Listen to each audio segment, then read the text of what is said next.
இதுல தமிழன் சொன்னாலே இந்துக்கள் தான், முஸ்லீம் தான், கிறிஸ்டின் தான் சொல்லி இல்ல. நாங்க இந்த ஊர்ல அலங்காநல்லூர்ல ஜல்லிக்கட்டு நடத்துறதே இந்துக்கள், கிறிஸ்டின், முஸ்லீம் எல்லாமே சேர்ந்துதான் நடத்துறோம்.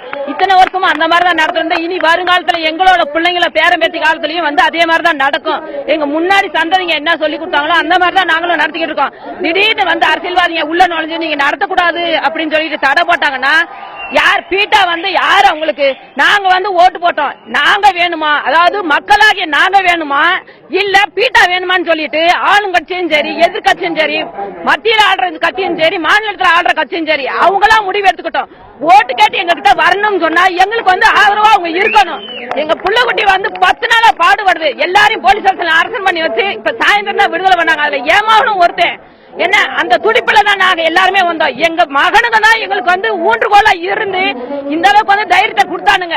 நாங்களும் வீட்டுக்குள்ளதான் நாங்க இருந்தோம். சரி யாரோ போராட்டம் பண்ணட்டும், என்னைக்காவது விடிகாலம் வரும், அரசாங்கம் ஏதாவது செய்யும் சொல்லிதான் நாங்களும் அசால்ட்டா இருந்தோம் 2 வருஷமா.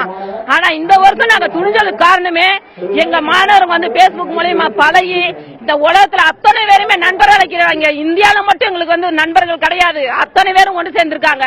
அதனால இனி என்ன ஒரு கஷ்டம் சூழ்நிலை எதா இருந்தாலும் அந்த மாணவர்களுக்கு நாங்க தாயா தமிழச்சியா உறுதுணையா நாங்க நிற்போம்.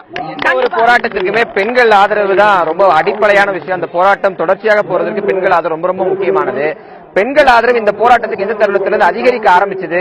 இன்னும் எவ்வளவு தூரம் சுத்தப்பட்டிருக்கிற கிராமத்துல இருந்தோ தமிழகம் இருந்தோ பெண்களோட ஆதரவு நீங்க எதிர்பார்க்கறீங்க? எங்க பிள்ளைங்க எவ்வளவு நாள் பாடுபடுதோ எங்க பிள்ளைங்களுக்கு சப்போர்ட் பண்றது நாங்க சாகர வரைக்கும் அவங்க கூட சப்போர்ட் பண்ணிக்கிட்டே இருப்போம். ஏன்னா எங்க உரிமையை தான் நாங்க கேட்கணும். அயல்நாட்டு உரிமையா வெளிநாட்டு உரிமையா நாங்க கேட்க கிடையாது. எங்க மண்ணுல நாங்க விளையாடக்கூடாதுன்னா வேற எந்த மண்ணுக்கு போவோம்? அப்ப எங்க வீட்டுக்குள்ள நுழைஞ்சு நீங்க ஒரு சட்டம் போடுவீங்களா, நீங்க அதை செய்யக்கூடாது இதை செய்யக்கூடாதுன்னு அந்த மாதிரி தான் இருக்கு. எங்க ஊருக்குள்ள நுழைஞ்சு நீங்க சொல்றதுக்கு யாரு? நீங்க ஓட்டு கேட்டு வந்தீங்களா எங்க ஊருக்கு? அன்னைக்கு தலைவலிக்கு தலை குடிஞ்சுதான கும்பிடு ஓட்டு கேட்டீங்க. நீங்க அந்த கும்பிடு எங்க ஓட்டு? அப்ப டாடா காமிச்சிட்டு போறீங்களா நீங்க? அப்ப நாங்க இத்தனை பேர் ஒண்ணு சேர்ந்து பேசுறது மத்திய மாநில அரசுக்கு தெரியலையா எதுவுமே?